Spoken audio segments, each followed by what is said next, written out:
പത്തനംതിട്ടയുടെ മന്ത്രിയെ കണ്ടില്ല. വെൽക്കം അല്ലേ? വെൽക്കം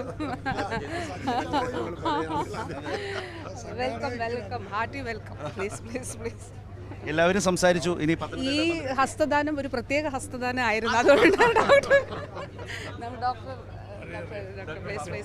ഇത് പത്തനംതിട്ടയിൽ വരുത്തുന്ന ഒരു മാറ്റം മിനിസ്റ്ററുടെ ഒരു കാഴ്ചയിൽ ഇവരൊക്കെ ഈ സദസ്സിലേക്ക് വരുമ്പോൾ വലിയ രീതിയിൽ സ്വാഗതാർഹമാണ്. കാസർഗോഡ് മുതൽ നമ്മൾ കാണുന്ന ഒരു കാഴ്ചയാണ്.